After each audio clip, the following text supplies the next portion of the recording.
Hello, good morning, everyone. Thank you very much, Prof. Mchema, for the kind introduction. Unfortunately, the host is disabled. I've just enabled it. Go ahead, Mr. Mgazi. All right.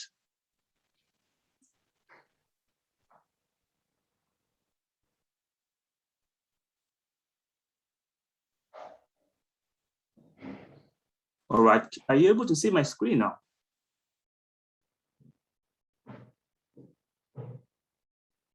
Yes, I'm able to see your screen. Go ahead.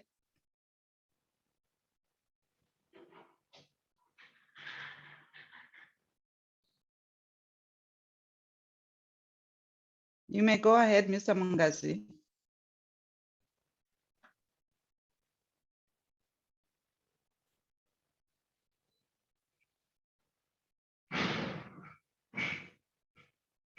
Please unmute yourself. I cannot unmute you from here, Mr. Mgazi. Okay. You are muted.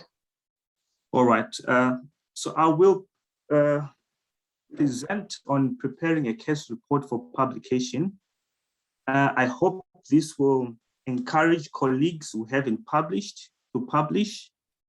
And I'll try be as simple as possible as a way of encouraging those that haven't published.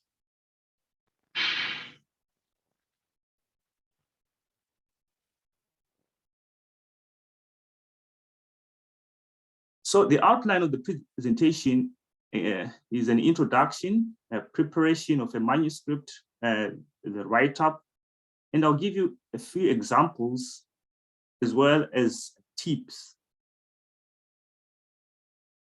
So we all know that case reports remain useful for documenting new disease and providing reminders of important clinical points. And because they provide low level of evidence, they may not be accepted in other journals. But I'm happy to say that we now have journals that specifically accept case reports.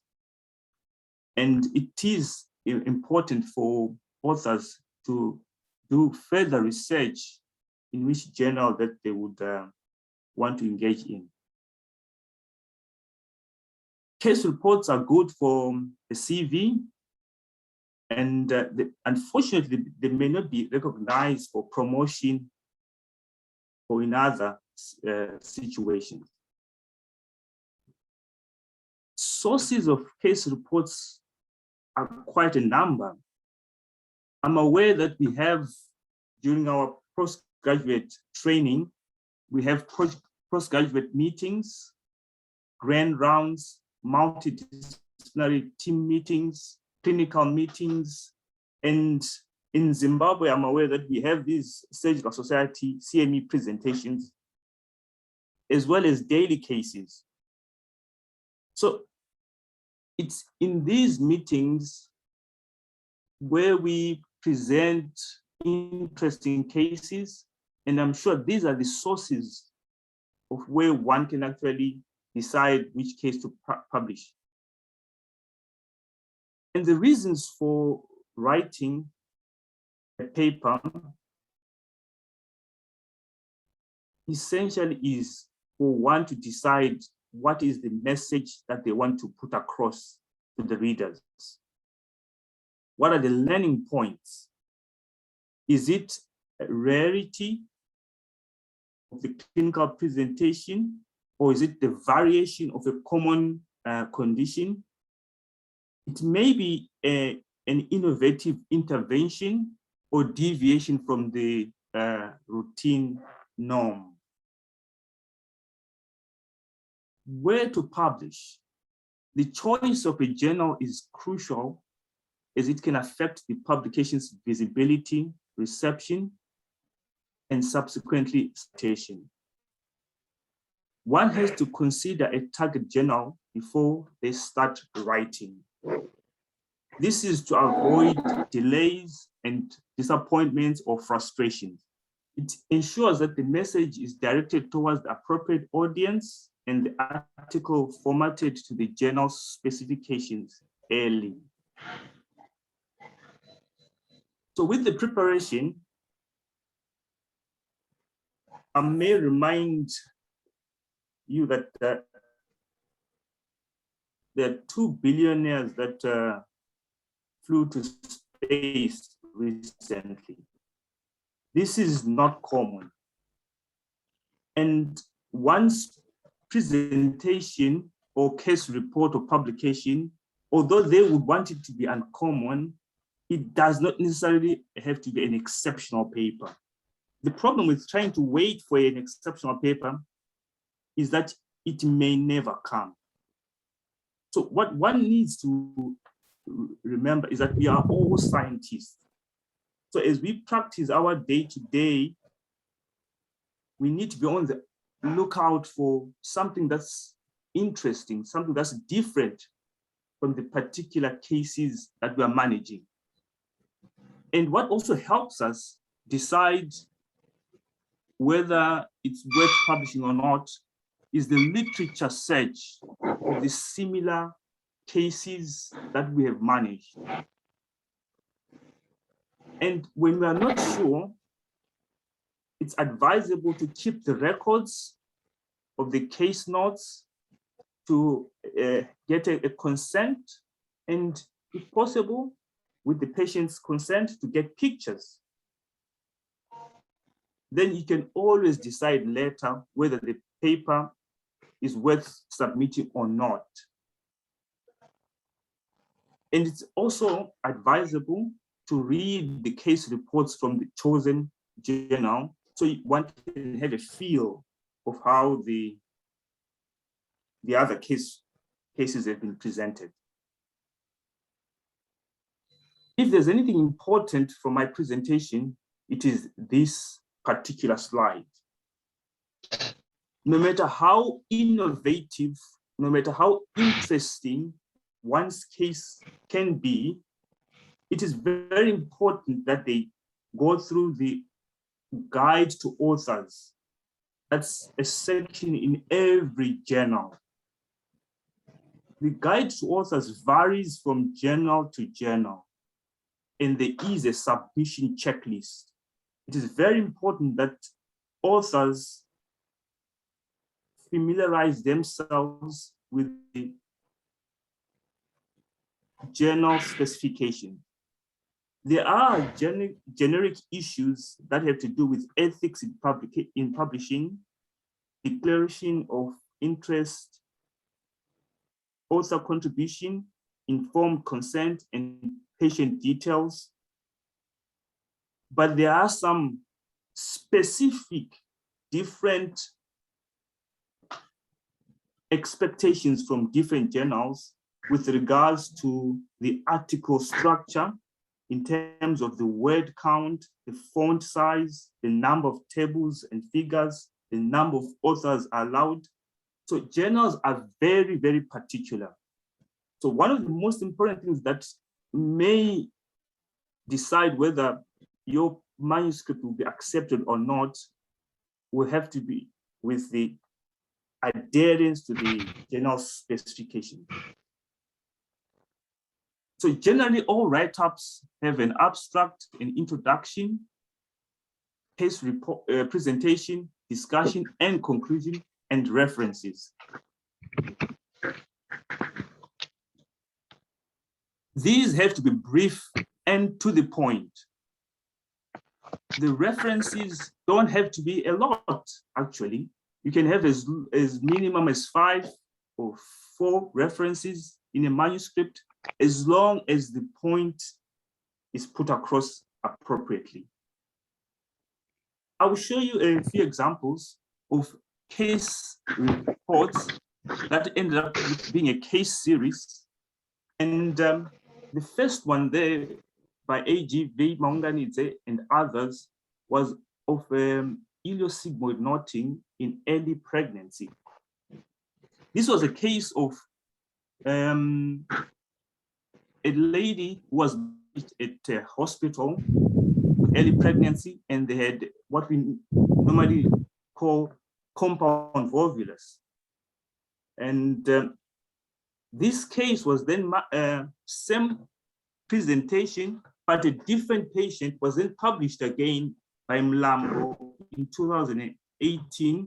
But the difference between these two cases is the fact that in the first case, the patient survived, but they lost their baby.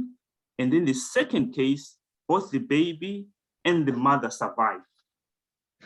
In the third case, Mungazi and others did write as well about ileosigmoid knotting, but in this situation, they were describing a rare occurrence of finding both the small and large bowel viable, which is not that common. And lastly, Mbanje and others described a series of data collected from April 2011 to April 2018 of 21 cases of ileosigmoid knotting.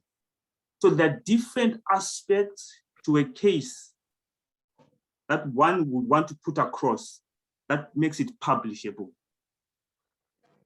It's not always a good outcome that needs to be published. Sometimes there's a learning point in those cases that are a bad outcome. On the slide there, there's an example of a young man, 21 years of age, who died because of upper GI bleeding.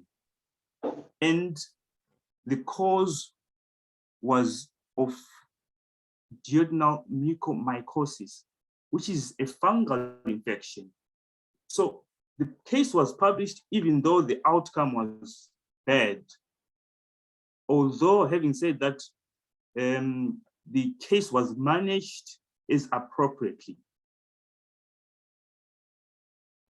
We may also have cases that come once in a blue moon.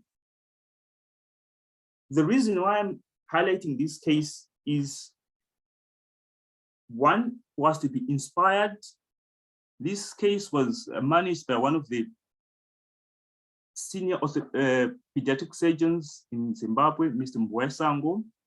They separated conjoined twins in Harare, Zimbabwe, and they subsequently published this case. So this is inspiring. But at the same time, you should not be discouraged, because these are once in a blue moon cases. And if you wait for a blue moon for yourself, it may never come. So you may start with simple day-to-day cases that you actually experience. I also added this slide for us to be aware of wolves in sheep's clothing. Actually, if you want to publish, because of the technology, because of fake predatory journals, you can actually have a paper published within days. So one has to be careful when they actually search for a journal to find out the credibility of the journal. And then now, one of my few slides now is to describe on the tips that we can use in publishing. Birds of the same feather flock together. So if you've never published, it's a good idea to start interacting with people who have published. A picture paints 1,000 words. Most of the publications have pictures. If you have done the proper protocol of obtaining the pictures with the patient's consent and making sure that you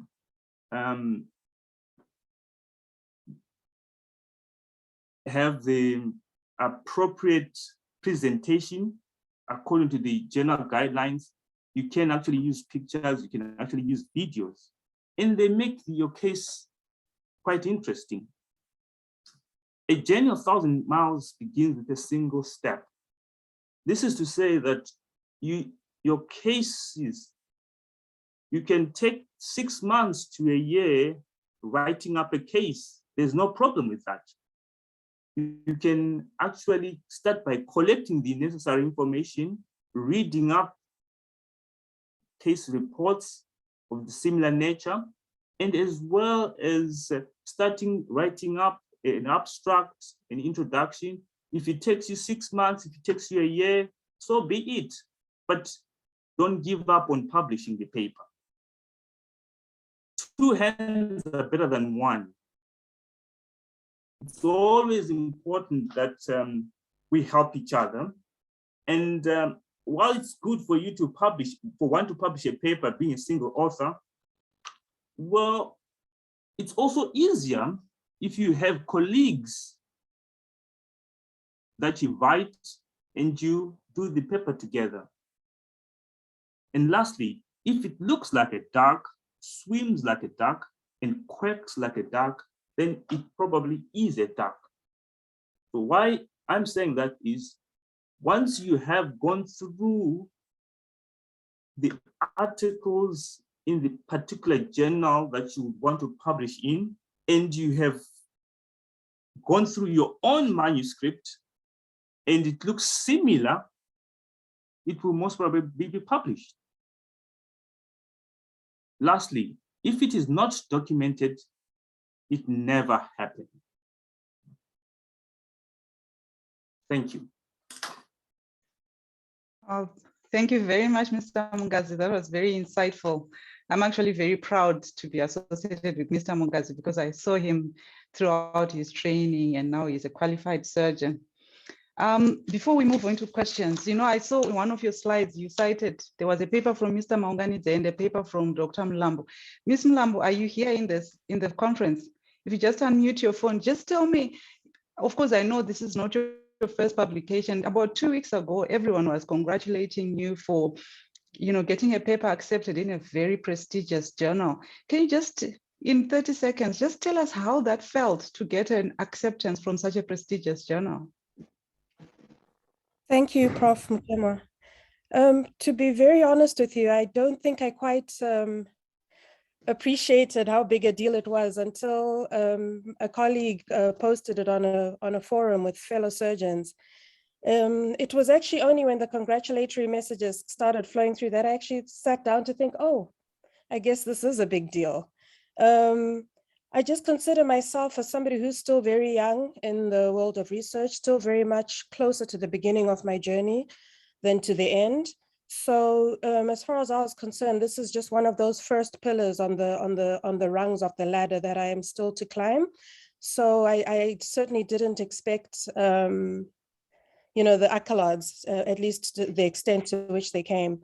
But for me, it's never been just about how I did. If anything, this big publication just reminded me of how I got to where I am. And it's because of people like Mr. Mungazi, who I owe for my first publication. Thank you. I'm gonna cut you off. I need some questions. We just have 1 more minute. So I didn't want Mr. Mungazi to just go away without questions from other people. But thank you, don't stop there. Continue your research. Can I just allow 1 question before Mr. Mungazi is let off? There are no hands up, but just unmute yourself, or it can be a question or a comment, it's fine. Hi, Dr. Mchemwa, Mr. Chura, how are you? Yes, go ahead, Mr. Chura. Yeah, Mr. Mungazi, thank you for your presentation. I just want to highlight one critical thing that you said, which is that the key to any publication is that you have to have a level of interest in what it is that you're publishing. It just needs to be a value. And if you think it's a value, then put it out there. Someone will consume it. Thanks. Thank you very much for that comment. I don't see any hands up, but Mr. Mungazi, just tell me, in your presentation, you said that, just publish, don't wait for that fancy paper. So does this mean that the impact factor for journals doesn't matter, or what is your comment? That's a very good question, Prof. So, well, it depends. First of all, journals have different impact factors, and depending with the specifications of journals, there are some journals that are PubMed indexed, there are some that are not, there are some that have more visibility than others. But for someone who's starting to publish, I don't think that's something to worry about. the most important thing is just to get your name out there. You can always worry about the rest of the other nitty-gritties once you are in the field. So for example, there are some who may look at the COSEXA journal and say, because it's not on PubMed, I stand to be corrected, then I don't have to submit to COSEXA journal. But I have a different opinion to say that as long as it is a credible journal, I recommend that colleagues start from there. Thank you very much, Mr. Mungazi. That is really good, because also for readership, isn't it? Especially the COSEXA journal, our readership, people read, it's free, you know, it's easy to read, it's easy to get recognized. Well, I'd like to thank you very much for that. We're going to move on to our next speaker. Our next speaker is Professor Chirenje, who is a professor of obstetrics and gynecology at the University of Zimbabwe and also at the University of California at San Francisco. He's got a subspecialty training in gynecological oncology. His research focus includes evaluating the optimal performance of cervical cancer screening tests in low resource settings, cervical cancer screening and impact of HIV on HPV infections among women, finding safe and effective biomedical HIV prevention strategies for women, STI testing and treatment. He has published many papers in his prestigious career. His topic today is balancing research and clinical practice. Professor Chirenje, are you ready? You can share your screen.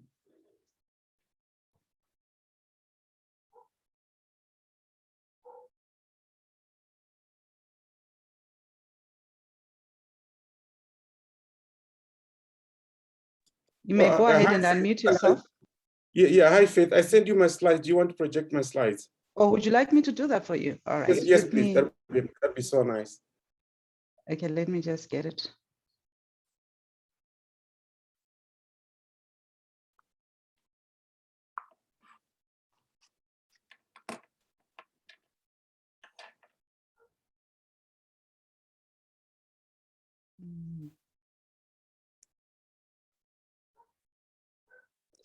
So whilst Faith is setting up my slides, I just want to say good morning to you, Leonard colleagues, and thank you for the invitation.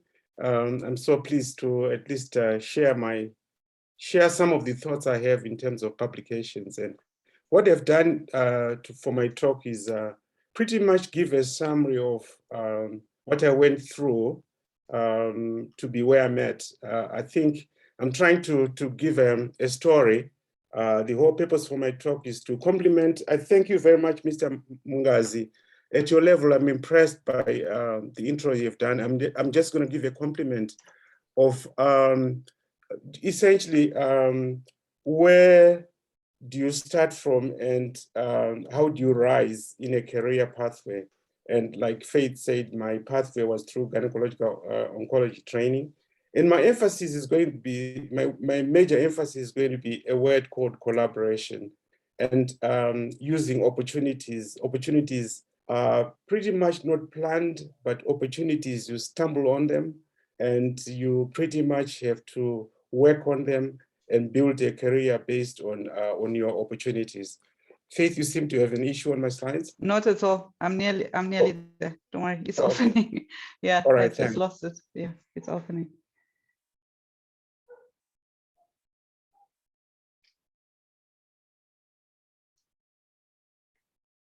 Okay, let me share now.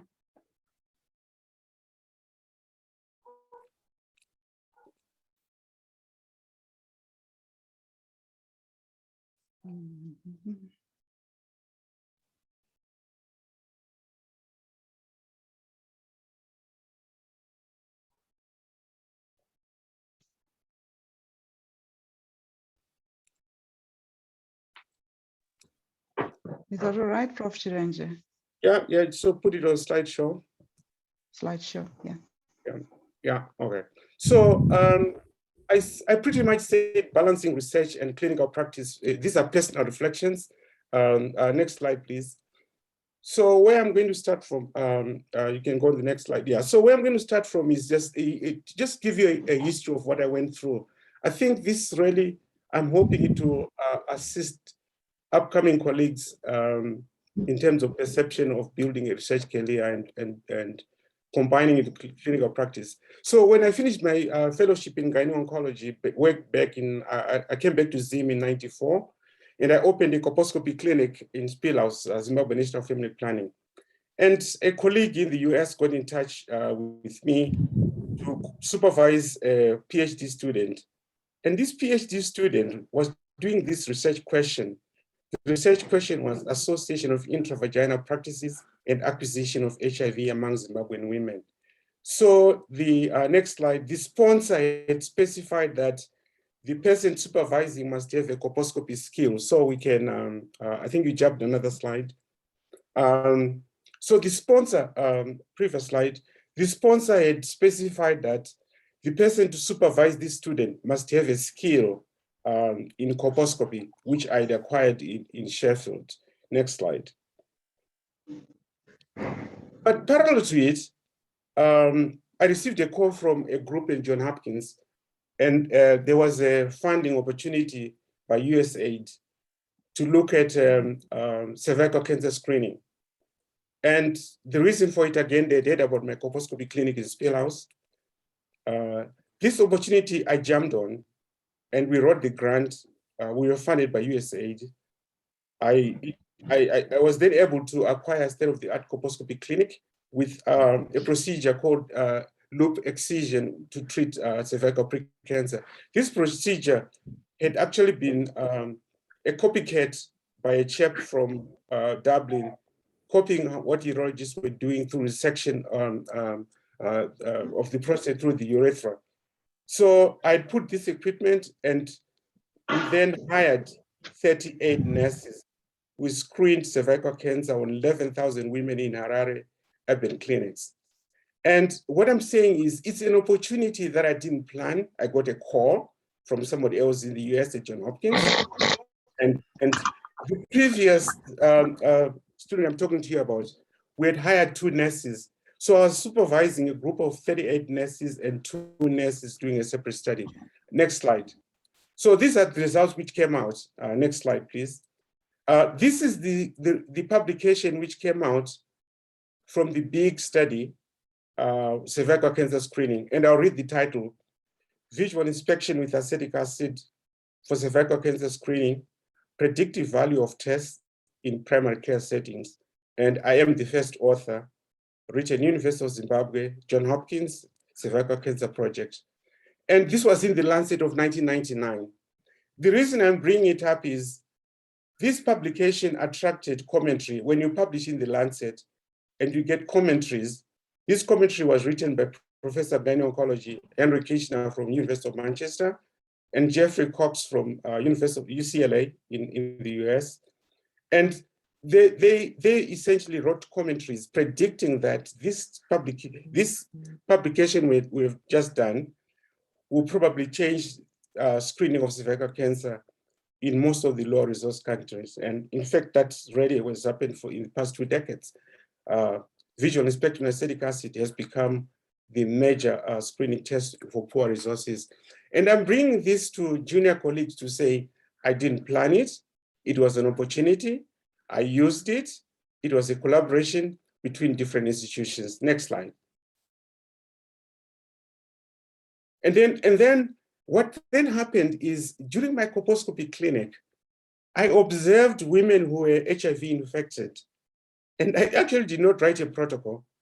I just said, let me do a sub-analysis on women coming with abnormal cytology and their HIV status.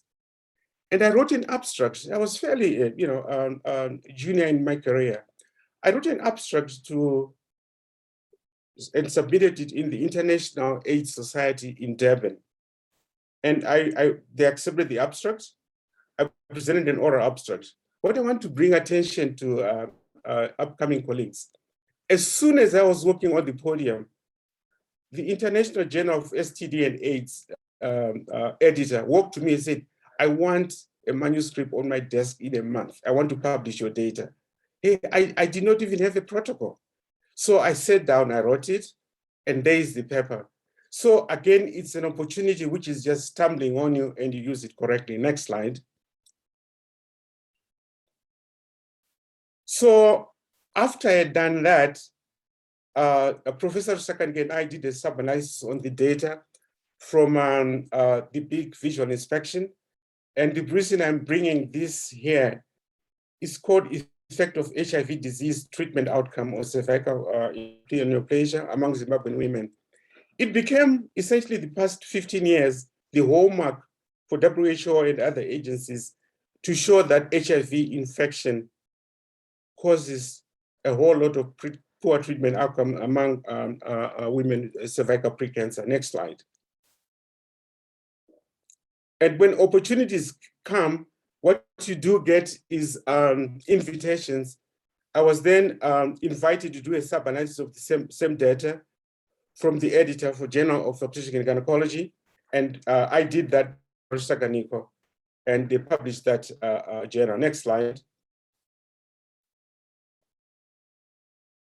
And of course, the Royal College of Obs and Gynae in London, because I had done an association between cervical cancer and HIV, they asked me to do a really leading article on relationship between HIV and cervical cancer. And this was published in pretty much 15 years ago in the best practice and research clinical obstetrics and gynecology.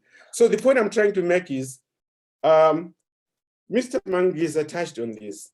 When your name is out there and you have a specific area of interest you have taken, somebody's going to give you a call and say, can you put an article immediately? And I want it within a short framework. And if you have the capacity, jump on it because you're just growing in your career. Next slide.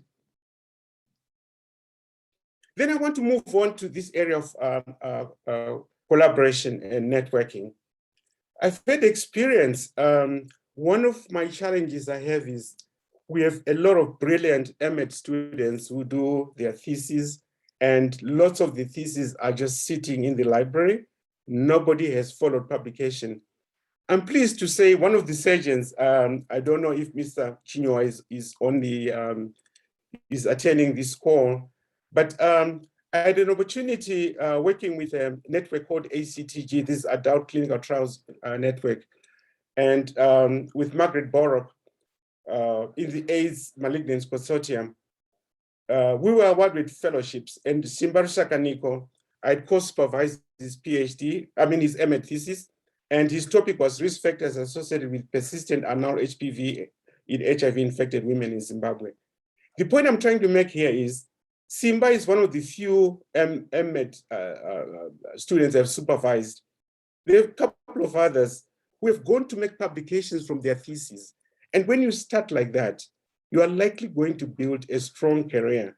And Simba has done a lot, sterling work in terms of, and look at the grant level. I mean, these fellowships give the students $20,000 a year.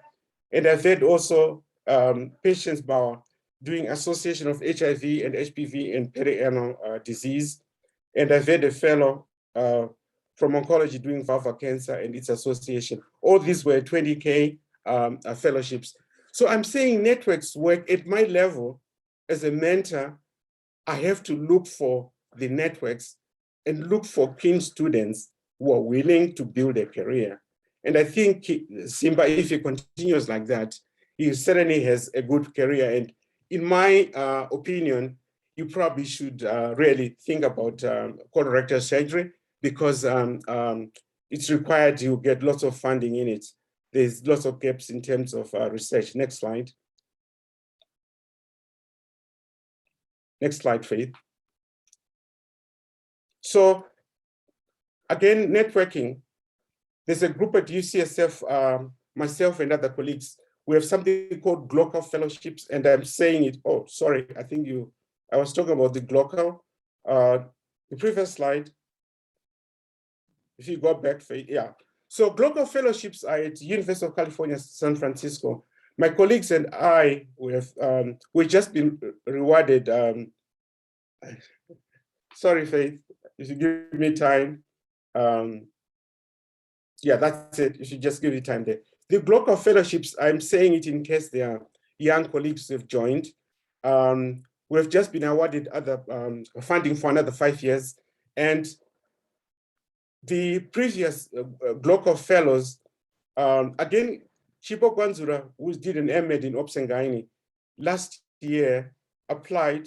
I advise that they apply. What I do is, if you do a good thesis in my department, I then say, just go, apply for a fellowship. She did. Her topic was the efficacy of tranexamic acid in preventing postpartum hemorrhage after cesarean section. And it was reviewed externally, and she got the 20K. So she's actually conducting this study. I've had a success in a microbiology lady called Rache Mandishwara, who did HPV genomic diversity.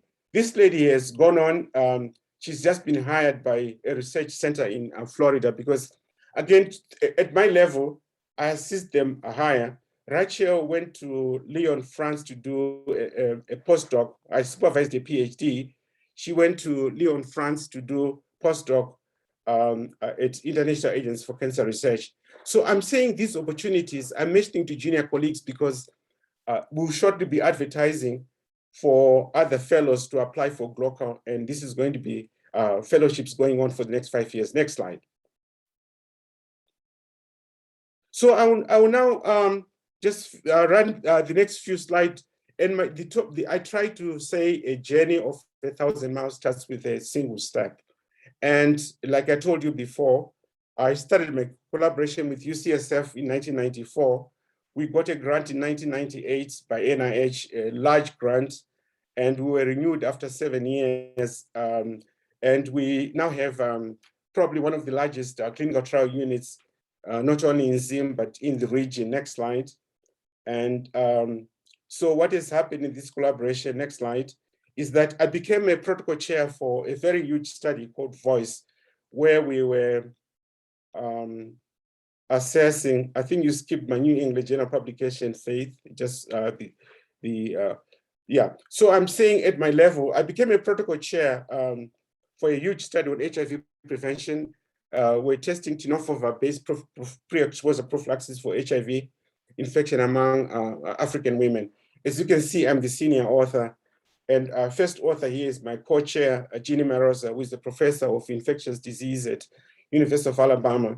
And when you get this sort of level, you are able to talk to editors, even at New England Journal of Medicine. I'm just reviewing an article we have put in there with colleagues at WHO and IAC. And because this is perhaps at a level of high impact journal, but this came from a network called Microbicide Trial Network. Next slide. And just to tell you experience at my level, this article I've just shown you was a negative result. In other words, it was a clinical trial where the product we're testing did not work. And so I realized that since it was a negative trial, let me do a sub-analysis on the same data. And I did a sub-analysis on the same data, risk factors for incidence of sexually transmitted infections among HIV, human immunogenicity virus chemoprevention. This is the same study I showed you before. So when this publication went out, a lot of people actually, particularly in the US, thought I was coming from with an infectious disease background, but I'm a gyne-oncologist, really. I just did a sub-analysis. And next slide. And the next slide, again, remember, I'm talking about opportunities. I got an invitation from expert opinion on anti-infective therapy because of the studies we've done. And me and my co-chair did this paper, antiviral-based HIV prevention strategies in women. And this attracted a lot of attention because we're speculating that an oral drug will be used to prevent HIV. This was 2014. And within 3 years, yeah, tenofovir is pretty much the drug which is used now as pre-exposure prophylaxis. Next slide. And again, opportunities come because you've put your name out there. This gentleman here, who is the co-author, Peter Kalmax, who is now the current director in DC for Fogarty Foundation, was the CDC director in Harare. And he had seen my paper in sexually transmitted disease. And he invited me to his office, and with a colleague from University of Washington, they asked me to do a study with them. And I then did this article as the first author, Etiology of Vaginal Discharge Syndrome in Zimbabwean Women. This was basically talking about which agents, and in fact, in this paper, we were able to demonstrate that chlamydia. Are you carrying new? It's cold outside. Give me the. Sorry, I think I've got a competitor there. So then I'm talking about opportunities where Peter Karl Marx invited me to be part of a consortium to study sexually transmitted diseases in Zimbabwe. And my interest really is HPV, which is sexually transmitted. So it does resonate in my area of work. Next slide.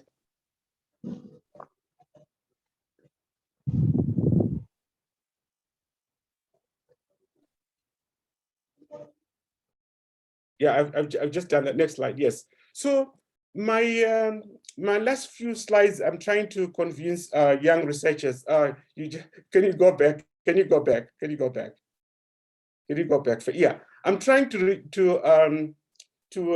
convince the young researchers that sometimes when you build a career, next slide, can you show this slide which has got the vagina war, a histological slide? Yes, this slide here.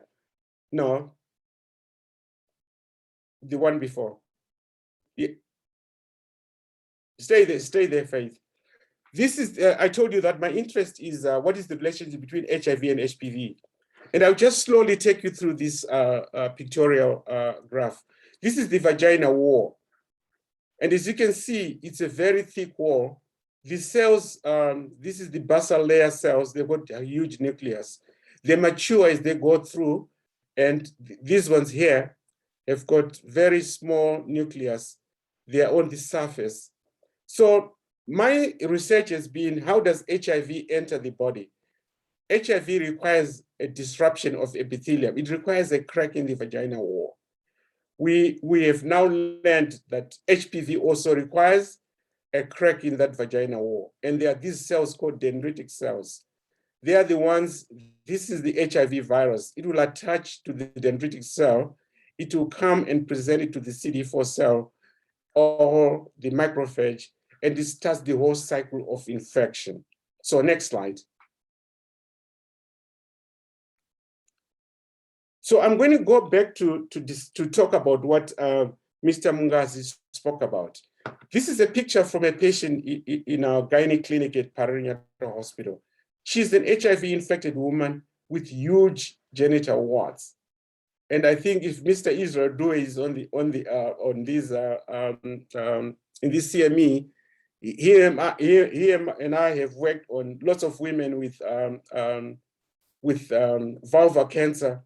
And the point I'm trying to make, which was spoken to by Mr. Mungazi, after the clinic, I sit with my team and say, guys, this is a good case for publication. And I want one of you to go read on it so we can publish. So as you can see here, it's written unpublished case. Why? I didn't have a taker. Next slide. So these are the things that I was going to talk about to upcoming researchers. And I think Mr. Mungazi touched on it very well, so I won't spend much time on it. And the thing I was going to say is that you need to develop basic skills in good writing. Ask your mentor or senior colleague an appropriate journal, and he touched on that. Ask yourself, what is your intended audience? Each journal has specific instructions. Find a most recently published article in that journal. Start with an abstract, then develop a manuscript. And if you have a good abstract, don't be shy. Go and present it at an international conference. Start by scribble. Scribble a topic, a theme, an idea, a conclusion, just brainstorm. And as a thumb rule, I tell my researchers, your introduction is promised to your reader. The background, gap of knowledge, relevance, contribution to science is what people want to see. if you don't have a good abstract, people throw it away. Next slide. So as a conclusion, I don't want to undermine this. I really want to thank colleagues whom I've worked in the past 25, or my career is probably 25, 27 years of research. And this man here, sitting here, Professor James Hakim, whom you know passed on sometime early this year, left a big vacuum in my research career. This man was a thinker.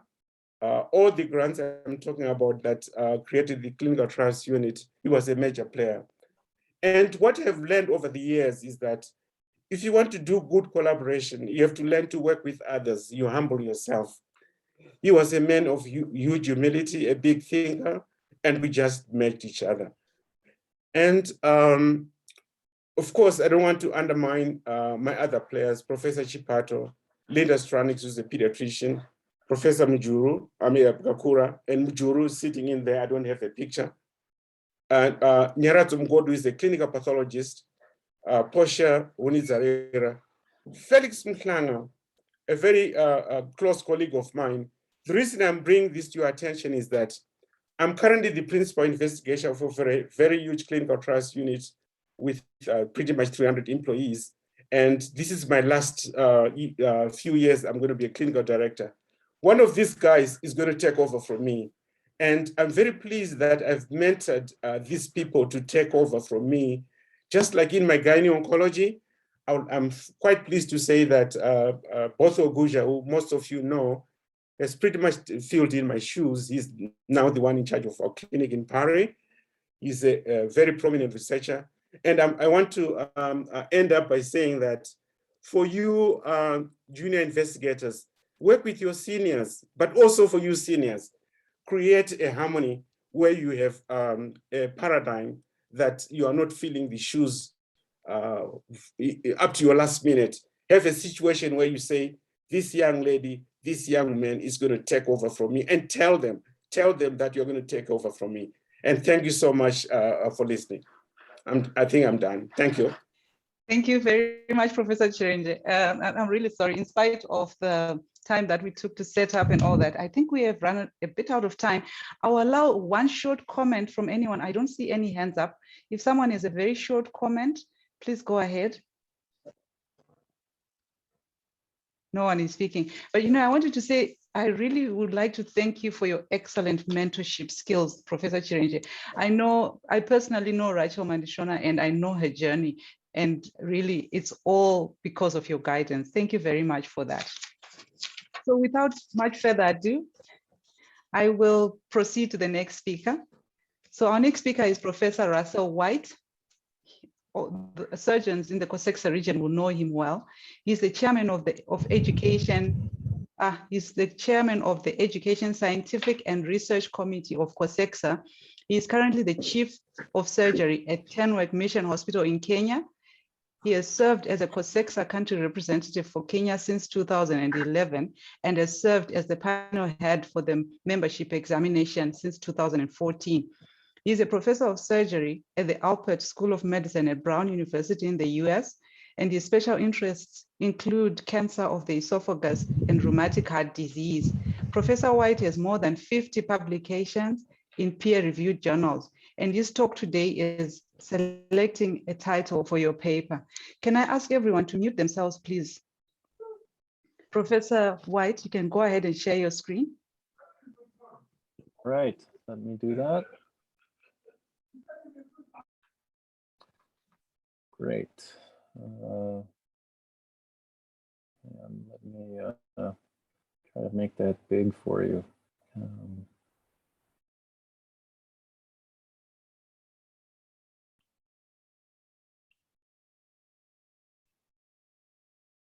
All right, thank you very much. It's a pleasure to join you today and share with you just a little bit.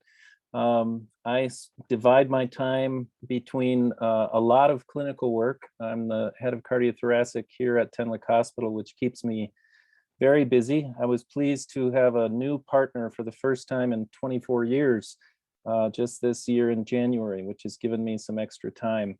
But previous to that, I've been on call every night and every weekend for the last 24 years for cardiothoracic. But I do spend a fair bit of time in research, and some of the other speakers, Dr. Mwachira I know is on today. I've worked a lot with Mike over the years from the time he was an intern coming to Tenwek Hospital. The topic for today is a very simple topic, and that is selecting a title for your paper. I know this conference is all about publishing, and so that's what we're focused on today.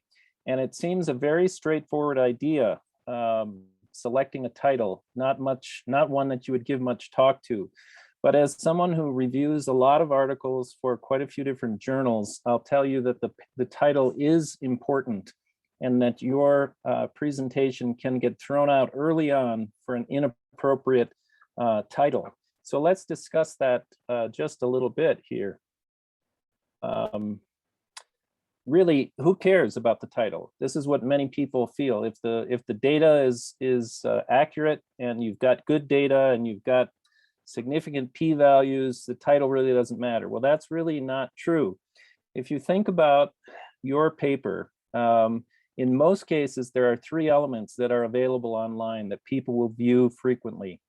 That is the title, the abstract, and the keywords. The previous speaker already spoke a little bit to the importance of the abstract, and I would say that is definitely key, because many people will never read your paper. They will read your abstract, and they will for sure see your title. These are the things that will attract people's attention and decide whether or not they want to go on and finish the entire paper. So again, this talk is really very simple, and I probably won't even take the full amount of time. It's just causing you to stop and think about the title. Many papers are rejected on the basis of the title itself. When you're thinking about the title, you need to think about what type of paper you're presenting. Most commonly, you'll be at this stage presenting something with original scientific content. And so one needs to bear that in mind. If you are reviewing someone else's work, or if you're giving an editorial or an opinion, you can be a bit more free in your title selection. But when presenting original scientific content, one needs to keep the title closely related to the content that's being presented. And again, people might think that that is only common sense, but you'd be surprised how many people don't have common sense when it comes to choosing a title. So let's talk about a good title. A good title condenses the paper's content in a few words.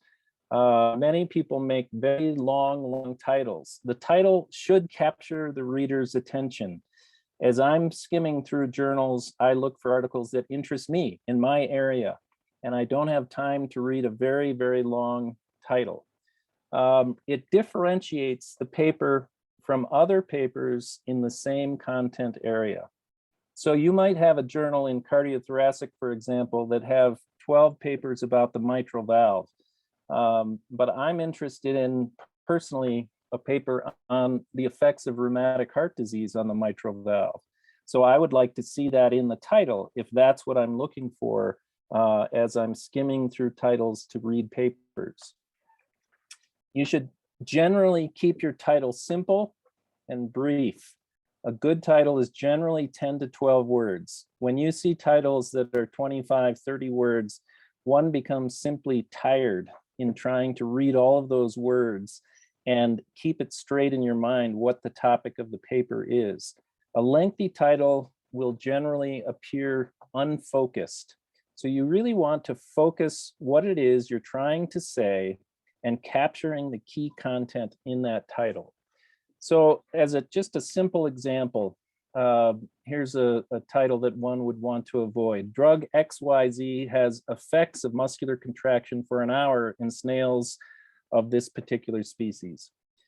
It'd be better to reduce the number of words there and simply say drug XYZ induces muscular contraction in these snails. That makes it clear to me. I know what you're saying. I know that you're telling me that drug induces muscular contractions. That's your point. That's the whole point of that paper and the study that was done. Use appropriate descriptive words. Now, when you're doing this, you want to think about what it is people are looking for in a paper. So an example, effects of drug A on schizophrenia patients, study of a multi-center mixed group study. People are going to wonder, what type of multi-center mixed group study are you talking about? And what type of effects are you describing here? A better title would be Psychosocial Effects of Drug A on Schizophrenia, a multi-centered randomized controlled trial. These are words that people recognize. They recognize that you're talking about psychosocial effects. You're not necessarily talking about physical side effects or things of that nature. So again, be very specific and very descriptive in the title, using the words that will make it clear what it is you're trying to present. One should definitely avoid abbreviations and jargon. If I am reviewing a title and I see abbreviations in the title, I'll immediately reject that title, with a very few exceptions. Something like AIDS, pretty much all of the world understands what AIDS means. But in general, abbreviations should not be used in the title. So here's, again, a very simple example, MMO expression. Well, I have no idea what MMO is as a non-specialist in that area. So you really need to spell that out, matrix metalloproteinase protein expression. You need to state clearly what it is you're describing. So do not use jargon, do not use abbreviations that you might think are known to you, but are not known to the general public. Finally, what is your main selling point? What is it you're trying to state? What is your hypothesis? That should be stated in the title. For example, one of our junior residents just presented a paper a couple weeks ago at the Surgical Society of Kenya meeting. And we presented a paper on carcinoid disease of the heart. Well, this is to a group of largely general surgeons. So I had her change the title to state carcinoid disease of the heart, a disease that every general surgeon should know about. That's what we were trying to tell them, that carcinoid disease of the heart essentially affects 40 to 60% of every patient with carcinoid disease. So if you're a general surgeon treating that condition, you should be aware that you should get heart screening for every one of your patients who has carcinoid disease, metastatic carcinoid disease. So state it in your title. That is something, in that example, a general surgical journal might pick that up as a title and say, we want to inform our general surgeons that they need to be aware of this, that this is very common among patients that they're seeing for carcinoid disease. So state your main point in the title so people don't have to guess what it is or read through your abstract to find it in the conclusion of your abstract. Now, there are some general good words that we like to use in titles, things that are understood. Randomized controlled trial, I state here non-abbreviated, of course. As we all know, that lends credence. That is a strong study if it's a randomized controlled trial. Outcomes, mortality, as opposed to simply saying things of what happens to patients. No, you want to, what are you describing? You're describing outcomes, mortality. You can describe incidence and prevalence if you use those correctly. Those are two terms that are often misused. Risk factors, etiology, treatment. Many times, if I'm in the middle of seeing a new patient with a condition that I'm a bit unclear on, I'm going to look up treatment for that condition. So I'd like that in my title if I'm talking about treatment for that condition, or management, which describes what it is I'm presenting in the discussion. Now, bad words, words that I would avoid using, particularly in Western journals. Audit is not a word that is going to get you any favor. I understand that audits are frequently done, but an audit is something that is generally done within a department. It's not presented as a paper for publication. So you can change that. If you actually performed an audit, you can say a retrospective review of data, which is essentially what an audit is. You want to leave out personal references, particularly in scientific original studies. You don't want to say my data. That's not appropriate for a scientific presentation. If one is presenting an editorial, you might be able to say my thoughts about condition X. Good and bad are things that are very subjective. And if you don't want to put a title, a good treatment for rheumatoid arthritis, well, what does good mean?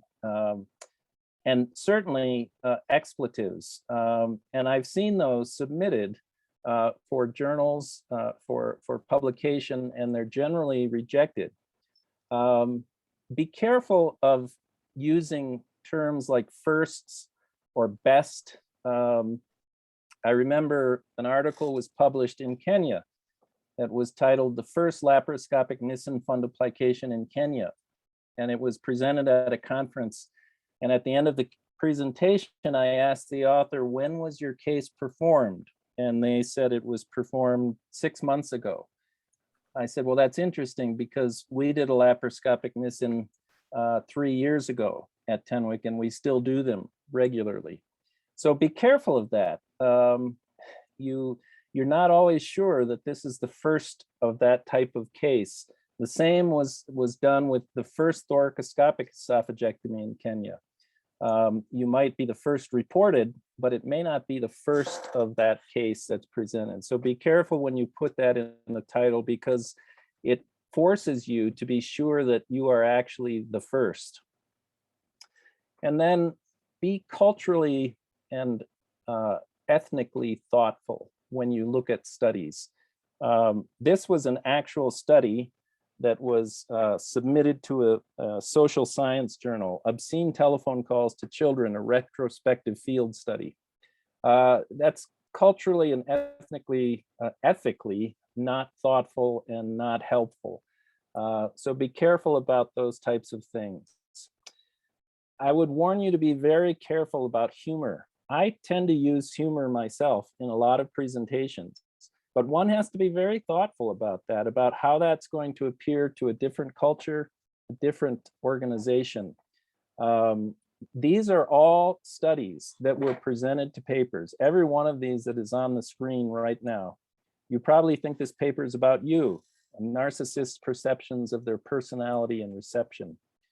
Or perhaps the final one, Ashes to Ashes, Thermal Contact Burns in Children Caused by Recreational Fires. The author thought that was a humorous title, a catchy title, but it certainly wasn't culturally or ethically sensitive to the people around them. Humor can be used appropriately, very carefully in scientific papers, more so in opinion or editorial papers. But be very careful and don't assume that another culture may have the same reaction to the humor that one is trying to present.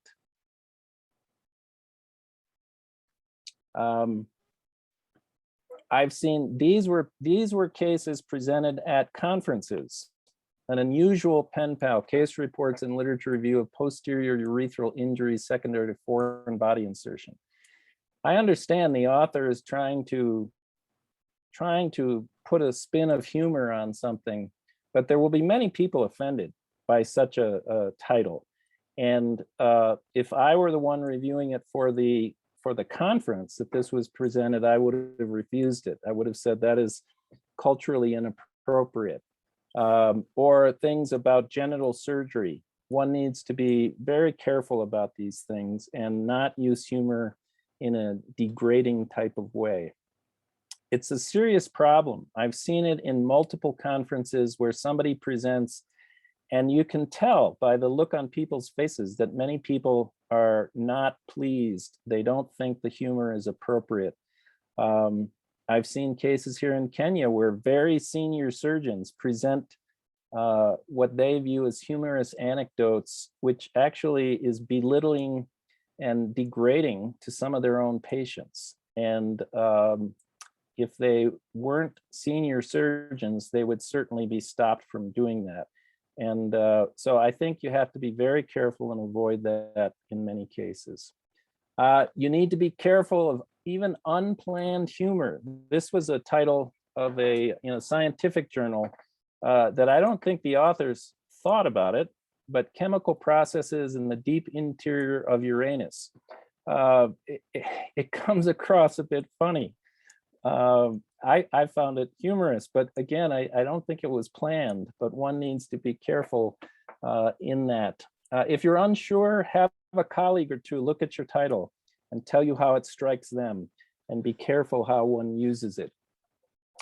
The take-home points of this talk are: what is your take-home message? What are you trying to get across? What do you want people to walk away? If you know they're only going to see your title, they're never going to see beyond that, what is it? What is the main finding from your study? What is the main take-home point that you want the audience to have?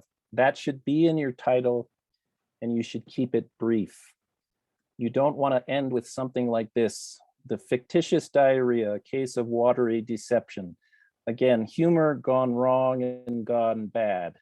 So my simple suggestion to you all is choose a title that is helpful, that is descriptive, that is culturally acceptable, that is short and brief and to the point, and it will go a long way toward getting your paper looked at from the beginning.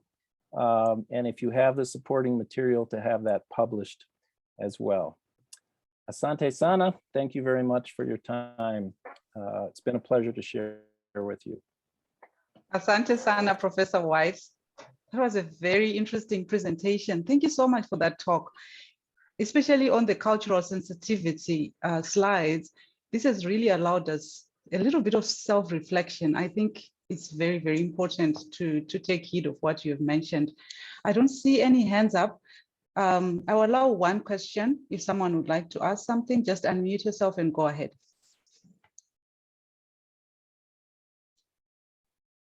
All right, so we have 10 minutes at the end for more questions and answers. So just put your thoughts together and ask then.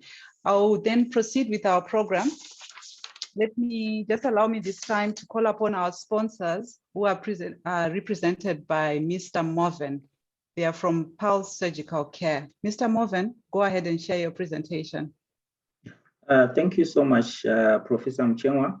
My name is Dr. Morven from Pulse Surgical Care, and I'm here to talk about some of the products we have to support the surgical intervention in Zimbabwe. So I will kindly share my slide on the screen.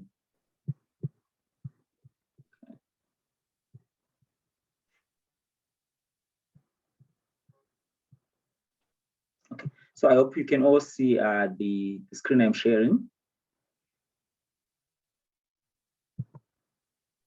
Go ahead, okay, Mr. Morven. Thank you so much. So first things first, we are Pulse Surgical Care, and we serve professionals on an acute and long-term care of the patients. This is Mr. Andrew Mtauro, who is our managing director, and our mission is to help specialist professionals like surgeons, gynecologists, as well as medical professionals to deliver enhanced clinical outcomes and patient comfort at large. So we've got support from very known suppliers in the world, and we've got exclusive rights for distribution for different companies, including Medtronic or Covidian brands, as well as Philips, Digital Life Sciences, as well as others, including Medcare. So our product and service range is like with our mission, which is, like I said before, to enhance clinical outcomes and patient comfort. And we've got different targets, including surgeons, pediatricians, and as well as physicians. And we've done different projects with big central hospitals in Zimbabwe. One of them was open heart surgery at Parinyato Group of Hospital with Mataura. So starting from general surgery, we've got a range of products. We've got mesh we can use for tissue repair as well as hernia repair. So we've got Symbotech composite Covidian mesh, as well as mesh from different brands like Ethicon. We also got suture material in all size ranges. I think my main issue is on LigaSure technology, which is basically for laparoscopy and laparotomy. So as we are trying to innovate in surgical intervention, so this is one of the most important technology, which is coming from Medtronic or Covidien. And there are a lot of studies which are supporting the efficiency of this technology in terms of trying to deliver unique combination of pressure and energy to create vessel fusion, which results in reduction of blood loss. And this will result in a surgeon with no much worries of perioperative blood transfusion, that is in general surgeon, in urology, as well as orthopedics and gynecology. And you know, as our country is in crisis of blood for transfusion, so this is one of the most important option we have, which can result in reduction of blood loss. And this will significantly reduce procedure time in any surgical discipline as well.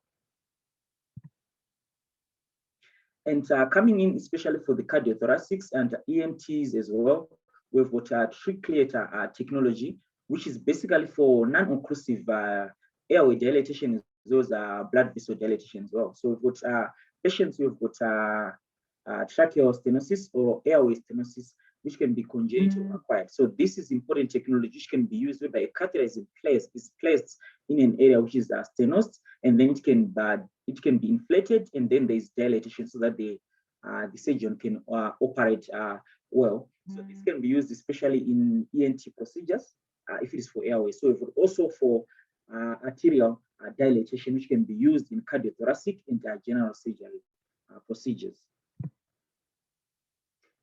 This was basically for during the surgery. Then we can also have a support for post-surgical care, that is feeding and drainage of our patients. So for feeding, we've got different tubes. We've got nasogastric and also have orogastric feeding tubes. And for urine output, we've got catheters. So we've got latex Foley catheters, which can be two-way or three-way catheters as well. Those are the urine bags in our stock. The most important part is for venous thromboembolism. So we've got different products which we for prophylaxis. So for all those patients who have got contraindications for medical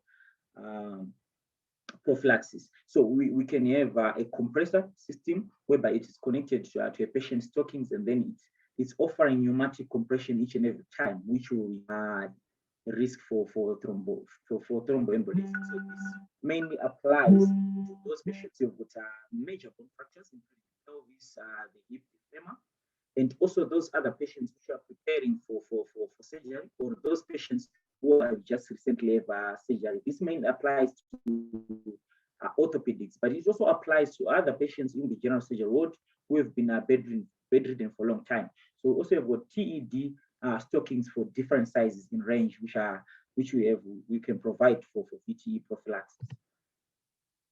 For dressings and orthopedics, as well as wound care, we've got a range of products which range from cotton bandage to adhesive wound dressings. That is a maple range. We also provide dressings including GI, SSD, as well as betadine. I'll give you 30 more seconds, Dr. Morven, 30 seconds. Thank you. And also as well as zinc oxide tapes and pastes and antiseptic solutions.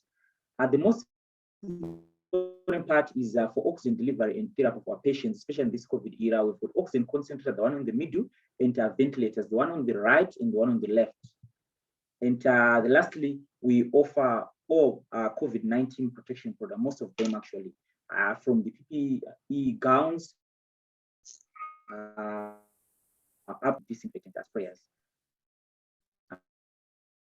Thank you so much for Thank you very much, Dr. Morven. So would you kindly just give your contact details to the Surgical Society of Zimbabwe Secretariat, and it will be posted on the chat. And if anyone else wants to get hold of you, the SSF Secretariat can assist them. Your slide, please. So we are going to move on to our next speaker. Our next speaker is Dr. Michael Machiro, and all of you in the COSEX training program will know him. He's a consultant general surgeon and head of the endoscopy unit at Tenwek Hospital in Kenya. He is the country representative, well, he's the second country representative. There's always two country representatives and is also the Secretary General of the Surgical Society of Kenya. He is a founding member of the African Esophageal Cancer Consortium, which is focused on research and treatment of esophageal cancer. He has several publications in esophageal cancer palliation, early detection, treatment, and epidemiology. He is an assistant editor and reviewer of several journals, and his presentation today is entitled Surgical Practice and Research in Africa. Is there room for both? Go ahead, Dr. Machira. Thank you, Prof. Muchema. It's a pleasure to be part of this meeting, and really thankful for the invitation. So today I'll be talking about surgical practice and research. And the question is there room for both? Just to get us going, I wanted to introduce you to Tenek Hospital. I think Prof. White already did the first talk, so this will be the easier part. We're in Bomet County in Southwest Kenya, 300-bed faith-based facility serving a population of around 1 million, almost now. And we have the different specialties of surgery, and as well as the other medicine specialties and obstetrics. This is the surgical team. Actually, this photo has a combined everyone in the department, including cardiothoracic, neurosurgery, general surgery, orthopedics. And every year, at the beginning of the year, we have a group photo. So this is the team that does all the procedures here. So to set us off, I actually enjoyed there's a talk on clinical research that preceded mine. And so it was good to see the different perspective from the obstetrics perspective. And so on the surgical side, the question is, the surgeon scientist, is there such a thing? And one of the things I found interesting was there's a paper that was done by Joseph Goldstein where he talked about the paralyzed academic investigators disease syndrome. And in this, he defined it as a condition of inappropriate training that impairs even highly motivated young investigators from proceeding in research. And one of the things he talked about was that the treatment involved a dose of basic science training and a dose of technical courage. And so as we talk about this, we'll talk about these two aspects. Now, surgeon scientists often have the right personality, work ethic, and training to their research team, basically because we've been doing this in the operating room every day. So it's easier to translate that into research. And so there have been a number of papers that have been looking at this question of surgery and research. And actually, there's this one by Worldware, Surgeon Scientists, a Dying Breed. And in that paper, they look at different challenges that are faced by surgeon researchers. And the other one was this one on the future of basic science in academic surgery. And both these papers were exploring the themes of the challenges, and they made recommendations about going forward. So as a surgeon, what are the things you have to consider? One is dealing with bias. And here I talk about when you are thinking about your patient who is also your research subject. And so being aware that, when you're taking consent, you already know a lot about the condition, but you are as well tracking some aspects of their care that you are hoping to research on. And so sometimes you have that bias, that decisions. And then are they patients or are they subjects? And when do they cross from being subjects and into being patients? And how do you make clinically ethical decisions about their care? When do you stop and when do you move on? And then the other aspect is doing research during residency. So for those who do the MED programs, built into this, for the COSEXA residents, there is now a requirement for doing research.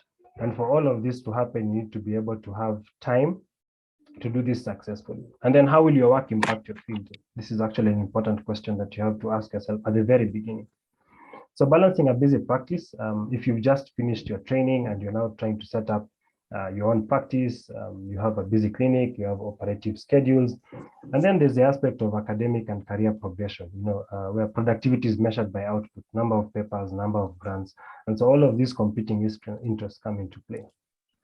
So in our setup, there are a number of challenges that have already been identified, and some of them include no or minimal training in research, having not enough dedicated or protected time for research activities, lack of funding for research. In many countries, you have to look for your own funds, and then institutional policies that may decide how much time you can allocate towards doing research. And then, as has been mentioned, the art of writing, choosing a journal, dealing with rejection. I think One of the first papers, major papers that I published was rejected in 10 minutes. I hit submit after writing this paper for almost 16 months. And 10 minutes later, I got a response saying, thank you very much for your Right, I want submission. to do numbers. Give But me a pencil. would you consider submitting it to a different journal? This is And Ricky. We've sometimes already done this. struggle with that rejection. And so these are lessons that you learn. And then get an experienced colleague to review. This is something that I've come to treasure. You know, when you send it off to a senior colleague, they review the paper, they send you back with scribbles all over. I actually look forward to getting those comments back. And then beware of predator journals. I think this has been highlighted already. So what are the steps toward a successful surgical career? Choosing the right topic. I think Prof. White has already talked about that a few minutes ago, but especially finding a topic that you love, you know, because this will sustain you in those many months or years of doing research.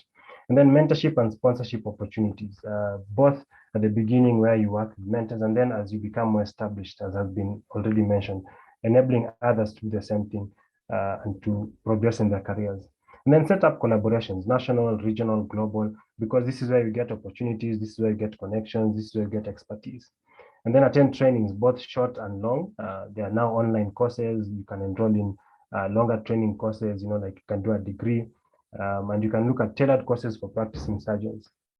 And then one important thing is hunting packs. This is something that I've really enjoyed doing, because then there's no pressure in you doing all the work. You know, if you have somebody who's good in statistics, somebody who's good in writing, somebody who's good in proofreading, somebody who's good in generating the ideas, and then you synergize and each of you does what they do best. And then finally, read. Journals are a good source of inspiration where you can find other questions that have not been answered, or they're asking, you know, somebody else could do this. And you also keep up with what is the latest in your particular field. So my personal research journey, this was the very first paper that I published. Before this, I had done a number of presentations, but they were never published. I present them at the surgical societies or other regional society meetings, but never quite published. But this was a case report. And the point here is just to say that you, as has been highlighted, you start with simple things. And then the role of mentorship in that journey. I think Prof. White, and this is Sandy Dorsey from the US, he's at the NCI. So Dr. Dorsey and White have been the two key people that I've worked with in my research journey. And it's interesting when I look back over those years, the number of things that we've done. And I think for all of us who are venturing into research, it's very important that you find someone who can help you at the very beginning, because they see things or they have experience in certain areas. And so my research has been focused on esophageal cancer. And so it started on doing the palliative stuff. And then we were thinking about doing screening, which I'll talk about shortly. And from there, we've moved on to other things. Research projects can be on anything. This is just a list of some of the papers that we've done. And you can see one we did last year, we were looking at the jerrycan as a measure of pain here at TENEC. And it was actually a very interesting and fun study to do, because the patients loved it, we loved it, and we published this paper. And what it showed was that you could use a jerrycan as a substitute for pain scales. One of the papers we did early on was looking at esophagectomy in patients with HIV and acquired immune deficiency syndrome. And we looked at outcomes between those who had and those who did not have HIV. And then we've done a number of papers on esophageal cancer and colorectal cancer. So you can basically write about anything. And then funding your research. I have been blessed and lucky that I've had connections. My very first grant was from the African Organization for Research and Training in Cancer. They had this program called the Big Cat program that was funded by both EOTIC and NCI, and that was a beginning investigator grant. And since then, there have been a number of funding opportunities. I was a Fogarty Fellow in 2018 through UCSF, doing a genomic analysis for esophageal cancer. I got some grants through COSEXA and the COOL projects, and one through Research for Health. And currently, we have a very large grant that is through the National Research Fund, where we're looking at esophageal cancer screening and training in Kenya in multiple counties. So looking for these opportunities, and as you go along, your publication history and your grant history helps you to leverage on the next application. And as you do that, also having the right mentors to support these grants and to connect you to opportunities as they see them along, and then eventually mentoring others as they apply for grants, which is what has happened in the last few years.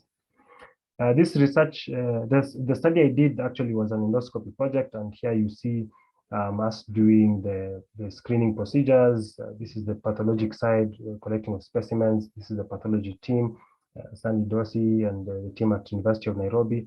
And then here, this is the endoscopy team at Tenwek, and some of the partners from the Mayo Clinic. This is Mark Pazian, who is one of the other mentors I've had. And that study actually showed that you could do screening with Lugol's from endoscopy. This is a normal esophagus. Here you can see an unstained lesion. The areas that have dysplasia do not stain, and the areas that are normal, like here, they stain. So we were able to find a dysplasia prevalence rate for Kenya, which was around 2.9% for high grade and 14% overall. And what this project showed was that you could do screening for esophageal cancer in multiple counties. And so that led, this was the publication that came out of it. It was one of the high impact journals, American Journal of Gastroenterology. And subsequent to that, we did a number of other publications from the same cohort. We were able to look at serum selenium concentrations, where we found it was quite interesting compared to local and global data. We have low serum concentrations, and there's a hypothesis that this is linked to esophageal cancer and dysplasia, but the endpoint for this study was dysplasia.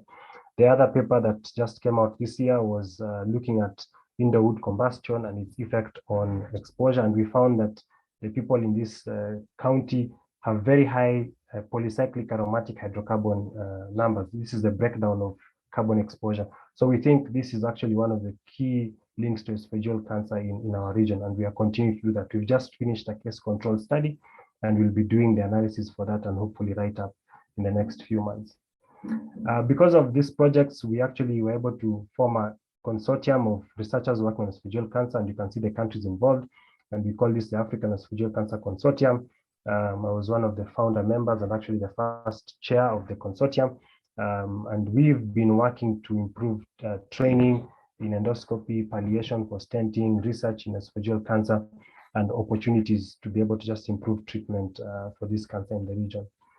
The other outcome of this research work has been when we were doing the national cancer screening guidelines of the country, esophageal cancer was noted to be one of the high mortality cancers, and so we were invited to be part of the discussion. And because of sharing what we had done and what has been done in China and other high-risk areas, actually as a country, we've now adopted screening recommendations for esophageal cancer.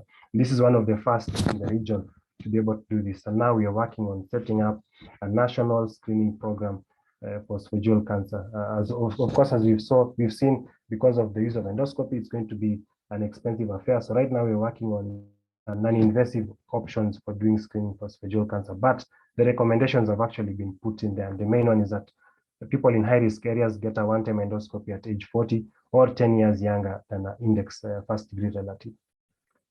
As I finish, the current projects I've been working on have been now focused on endoscopy, surgical education, and esophageal cancer. These papers are all from the last year or so. We've been looking at case volumes, case minimums for training, both in endoscopy and general surgery. We looked at our experience in doing advanced endoscopy with our ERCP program here. And currently we are working on a number of papers looking at dysplasia and esophageal cancer treatment. So as you ask yourself, a surgeon in research, is it possible? And I think you can ask yourself these questions every day. Why are there delays in presentation? What are the challenges towards patients getting care? We see this every day in practice, and sometimes we don't document because we see so many patients that we see it as normal, but that is usually part of doing research, asking yourself the question. And sometimes the cases bring themselves to you. You can see here, this was one night where we had 6 patients with arrows in various places. And you know, as we were removing them out, this guy had an arrow through the thoracic region. You actually have an opportunity to do a case series on something like this. So you can look at various things. And then documenting bizarre presentations. This was a child who came in with a phone charger stuck in the head. They fell accidentally and it got stuck. And you know, we had to think about how we remove it. And then here, we've removed various things from airways, including whistles. This was a rubber from a pencil. So you can document virtually anything that you see, and you can get good projects to work on as a start. And then when you document it, report it. Once in a while, strange things happen, as has been mentioned. This was one day in Tenwek when we had quite a a hailstorm, and when we went out, it was all white.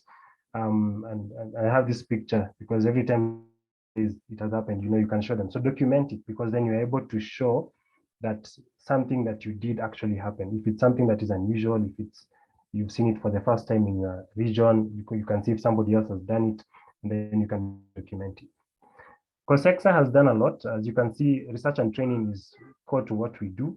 It's one of the pillars that we have, and actually, as we do training for the residents, this is one of the things that we've invested in. We want to now be able to do research and training. We've done a research methodology course for the FCS level residents. We've done the modules for the MCS level residents. Finally, pass it on. So balancing surgery and research is possible. Find someone to mentor, review manuscripts, join an editorial team, disseminate your findings, and essentially all those little steps will help you as you move along this journey of research and training. Thank you very much for your attention, and I'll be happy to take any questions. Thank you. Thank you very much, Dr. Mwachiro, for that very interesting presentation. As Dr. Mungazi said, if it's not reported, it hasn't occurred. So if you had not showed me that picture, I would never have believed that it snowed in Tenwek. So there are lots of things being posted on the chats. So later on, I would like to ask all presenters to just go through the chats and listen to their comments, and maybe later on you can respond to some of the questions. Are there any questions or comments for Dr. Mwachiro? I don't see any hands, but you could unmute yourself and go ahead and ask. While someone is thinking, Dr. Mwachiro, I saw your consortium, esophageal cancer consortium, and it actually skipped Zimbabwe. I really hope that you can include Zimbabwe. Now that Dr. Mtewe is working with you, I hope that there is a way that Zimbabwe can also be included. Can you comment? Yes, actually, thank you for spotting that. So one of the things, when we formed the consortium was, it was the people who had attended the, like this consortium was formed during the aortic conference. And so it was those who are doing research already in the continent. So we are happy to take in members. We actually added Mozambique recently, we added Uganda. So we'd be happy to add Zimbabwe. Somebody from Rwanda expressed interest. So all of these people doing esophageal work are very welcome. My email address, I'll put it in the chat, and you can send me a mail and we can start from there. So we are very excited to have Zimbabwe on, and we can do and collaborate on the different projects. Yeah, thank you. Thank you very much. I think there's no hand there, but if anyone has anything else to say, please just put it on the comments and the presenters will have a look. I would like to move on to the next speaker now. Our next speaker is our own Professor Kalangu, who's a full professor and head of Department of Neurosurgery at the University of Zimbabwe School of Medicine. He's a member of the Education Committee of the World Federation of Neurological Sciences. He's a member of the Federation. He's the former second vice president of the World Federation of Neurosurgical Sciences as well, and former president of Association of Neurological Sciences of Africa. All these are so big words, so forgive me for not pronouncing correctly. He's the honorary president of the Continental African Association of Neurological Societies and a member of the Belgian Royal Academy of Medicine. He is also a member of the Congolese Academy of Sciences. He was one of the professors who spearheaded neurosurgical training in Zimbabwe, and we are really, really happy to have him present for us today. His topic today is challenges to publishing scientific work with minimal resources, tricks to succeed. Professor Kalangu, please go ahead with your presentation. Thank you very much. Can you hear me? Yes. Yes, we can hear you very clearly. Thank you very much, Faith. Thank you very much, Professor Muchemwa. It's an honor to be invited and a very great opportunity to come and share the experience on publishing. And I would like also to congratulate all speakers who spoke before me. They were all very interesting. They gave interesting talks. And we always learn from everyone. My slides are not moving. I don't know why. Okay, here we are. Okay, it's moving from your side as well. Yes, we can see you Hello? clearly. Okay, is the slide moving? Yes. Okay, perfect. Okay. In fact, as you mentioned, I'm going to talk about challenges to get published with minimal resources. There are some tricks to still succeed. Okay. I'm showing here the map. I always show that, this map, in the world, but of course, sometimes you take it for granted that everybody knows where is Zimbabwe. That it's important to show that, in the map, and so people can locate exactly where we are working. And I also show, of course, our medical school, because in some so-called developed countries, they always think that we are actually working on some huts, and so it's important to show them, where we're coming from. Yeah, so I'm just showing you quickly the things I did with minimal resources.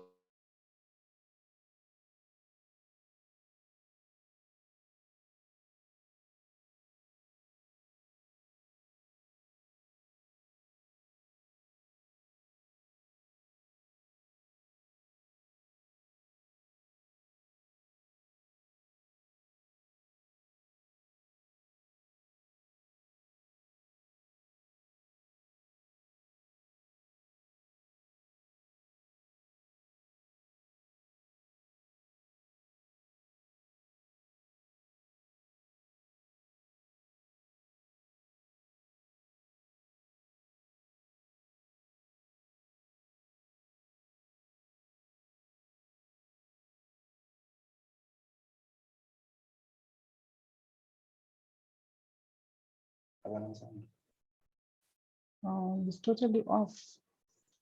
Hmm.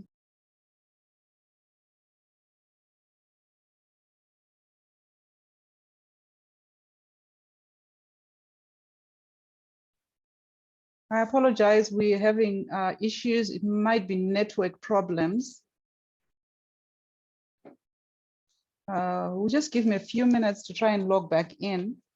Otherwise, if it exceeds a minute, we would have to move on to the next speaker and allow him to come back.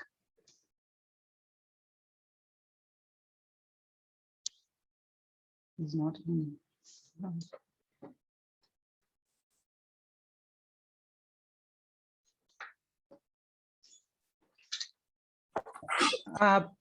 Dr. Prof. Mwachiro? Mchemwa, Yes.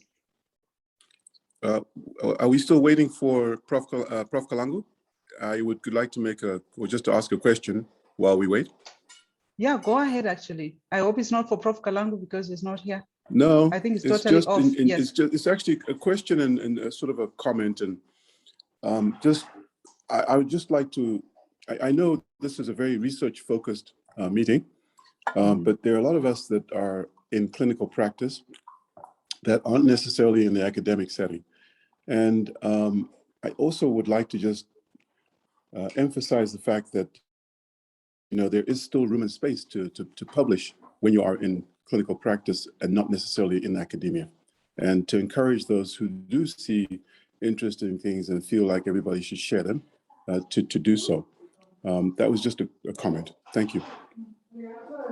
Thank you very much for that. That is very true. While allowing Prof. Kalangu to come back, I think we can move on to Professor Chidzonga and then see if Prof. Kalangu can be able to log in. If it's network problems, I will share his screen while he talks, maybe from his phone. Professor Chidzonga, I'm moving on to you. So Prof. Chidzonga is a professor of oral and maxillofacial surgery. He's a founding chair of the Department of Oral Health at the University of Zimbabwe.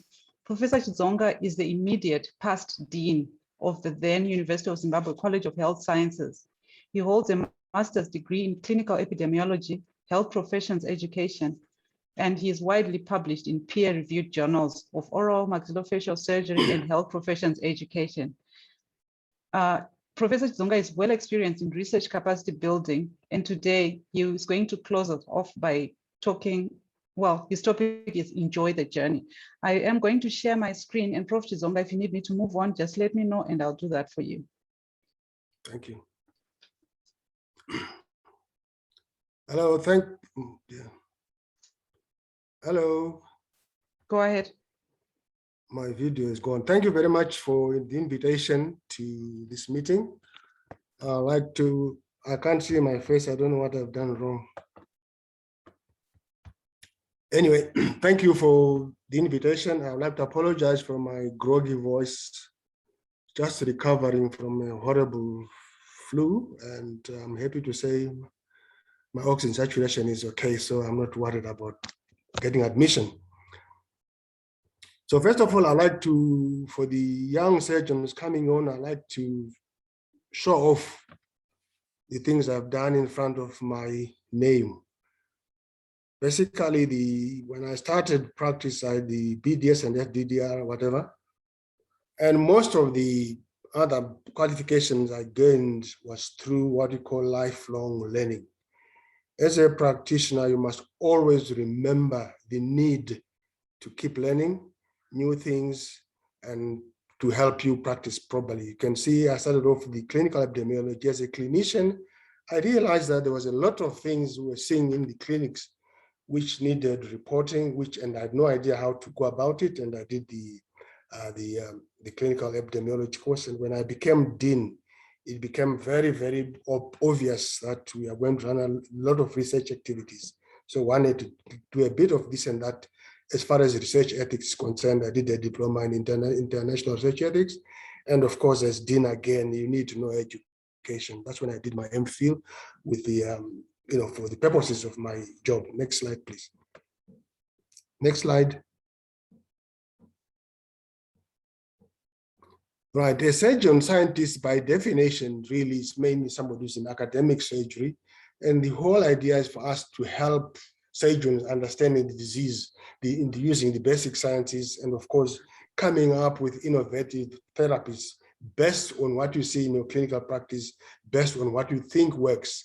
And of course, people always claim the workload is a barrier to research publication. And I've always felt that the workload means you're seeing so many cases, likely different cases, and that's where your research comes in. It has been mentioned by all other presenters before me. It is where you get the cases, particularly the cases you come across, how you manage them, and very interesting cases. And of course, to indulge in basic and translational research. But translational research here is whatever research you do is applicable, as was mentioned by Prof. Chilenje earlier on the DVIAC studies, which they started, and it's now part of the practice. That's what a surgeon scientist is all about. Next slide, please. Next slide.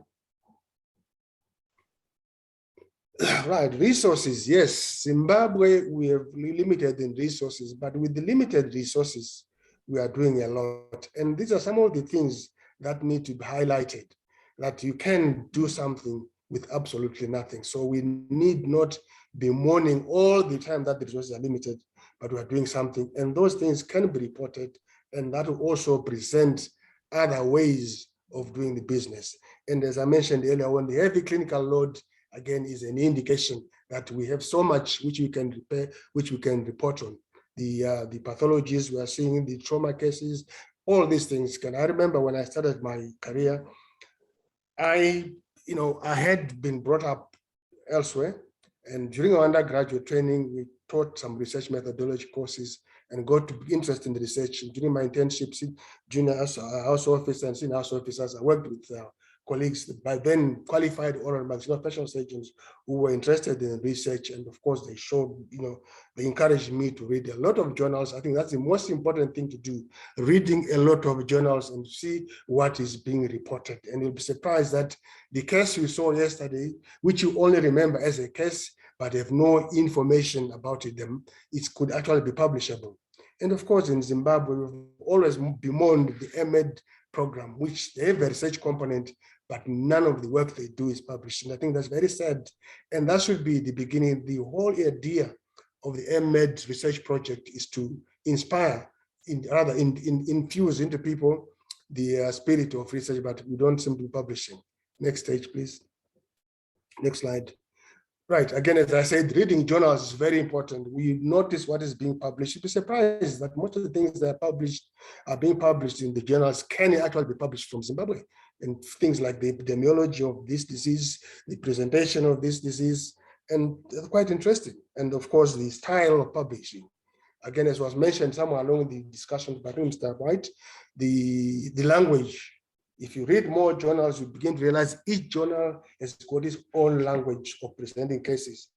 And once you read journals enough, you'll be able to. Case reports, yes, have limited impact, but they are useful in that you actually can create what you call a case series.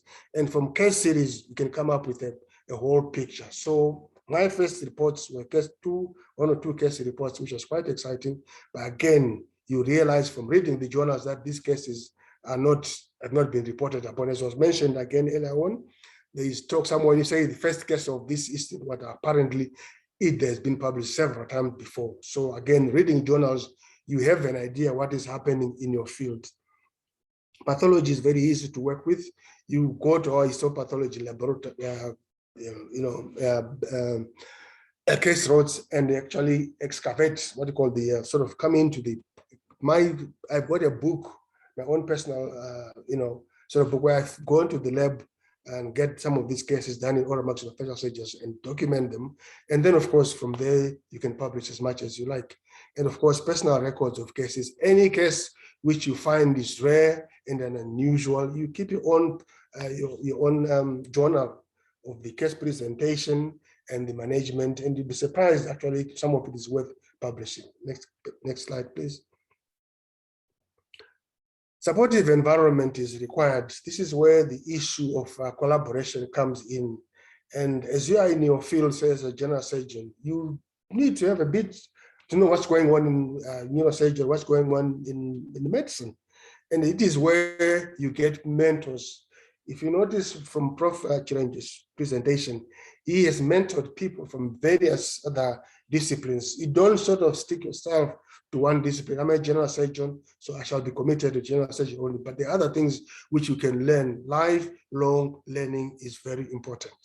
Yes, financial support is needed, but you don't start off by going for studies that require billions of dollars for studies. The small things, but we mentioned earlier on, you publish a small case, very interesting case, and in a reputable journal, someone somewhere will see the journal, and they will actually be interested in working with you.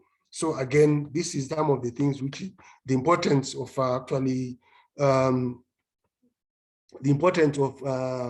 reading journals, that you can actually spread far and wide your findings. And of course, people will actually invite you. Can you come and do this together? I remember our first studies in HIV/AIDS was published in, I think, in the CHIM, and somebody in America, UCSF, noted it.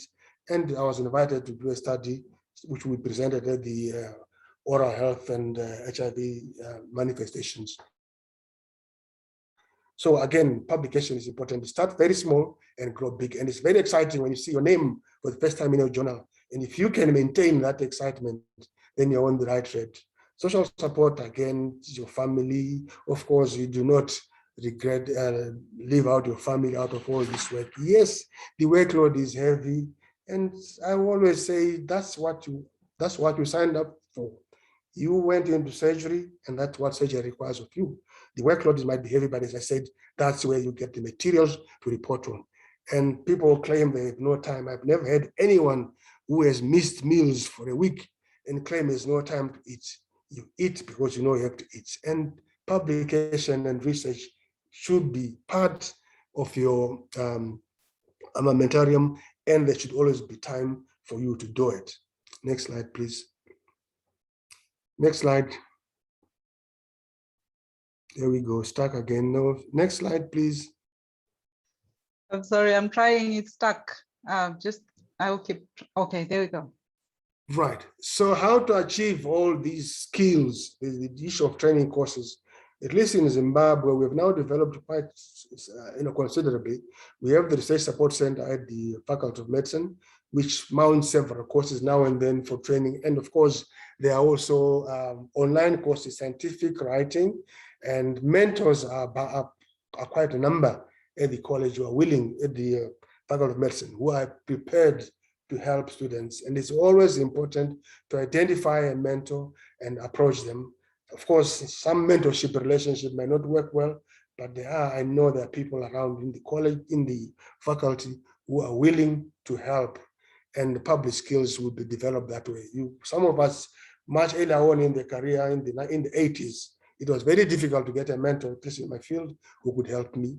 But of course, over time, we now have mentors almost all over, people who are well published. And if you know those people, you can approach them with a project. I'm sure they'll be able to help you, either to apply for grant writing purposes or to involve you in their research. And of course, we always want to go for the impact journals, want to start off with New England Journal, the Lancet, but believe you me, it may have happen. And some of the comments from the researchers can be quite scathing. I remember in my earlier attempts, they will write back to you, say, thank you for your submission, but your paper shows that English is not your first language. And of course, you smart under that, you get very angry. And of course, some of them will tell you that your presentation is terrible. And you get very angry.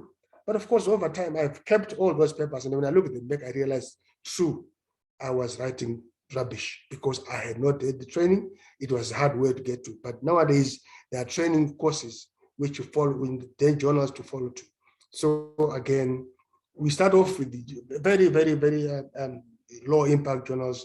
But over time, you will graduate to high impact journals. Next slide, please. Next slide. Right, so there'll be a lot of rejection and appropriate journals. Some of them will publish. I remember I published a case when we were talking about maxillofacial injuries. I presented 500 cases. And of course, somebody was in an American journal and wrote back that there's no way one center can manage 500 cases in a year. And of course, in the US or in the UK, it's true, because there's so many centers that also manage maxillofacial injuries, whereas in Zimbabwe, it was only Harare Hospital and Pari that took care of fractures and maxillofacial fractures in the whole country. So when you come up with 500, it's not surprising. That's what we live on. That's what we have in Zimbabwe.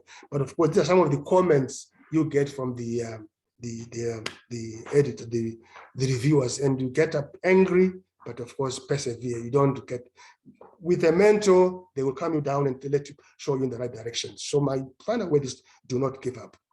Next slide, please. Right, that's the reference type for roadmap for aspiring surgeon scientists in today's healthcare environment. It's a very interesting journal article to read. Next slide, please. Thank you very much. Thank you very much, Professor Chidzonga, for that. You know, Professor Chidzonga was he was a dean for, I think, 8 years or something. And he was very encouraging as a dean. You know, when you're a student or a member of staff in the University of Zimbabwe, he was always calm. He never overreacted. He was very soft-spoken. So thank you very much for your kind mentorship, Professor Chidzonga. Thank you. Please mute your microphone if you are not speaking. Trevor Fides. If there's anyone with a comment for Professor Chidzonga, please go ahead. There is no hands up right now.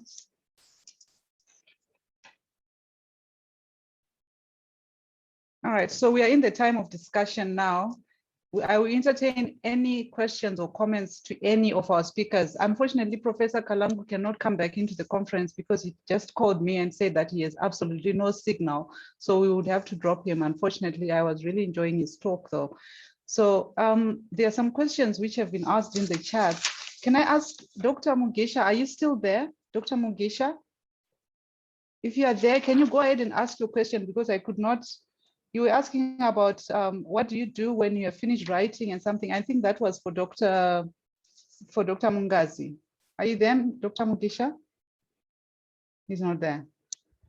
All right, I'll allow some questions. Please go ahead and unmute yourself and ask your question or comment.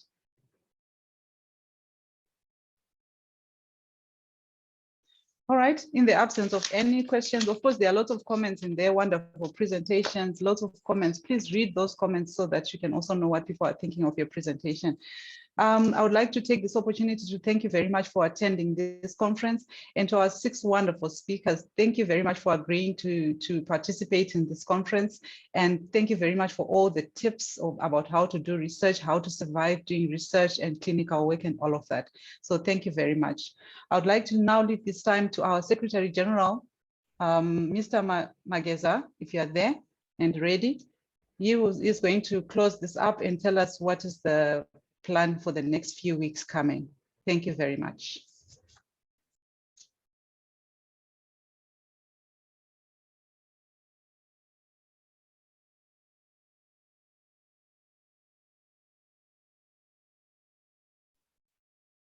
Mr. Mageza, are you available?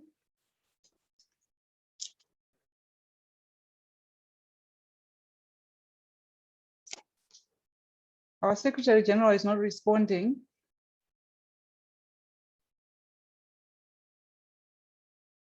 All right, can you just leave that one on, please?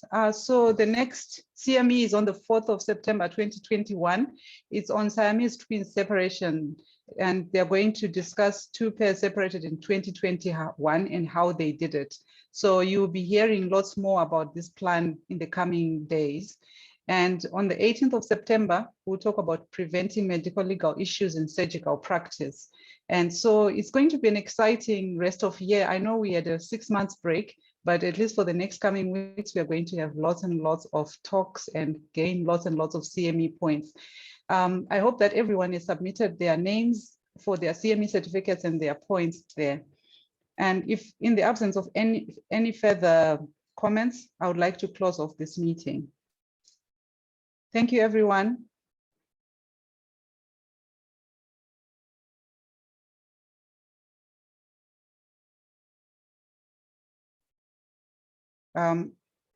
You may close the meeting, Surgical Society of Zimbabwe.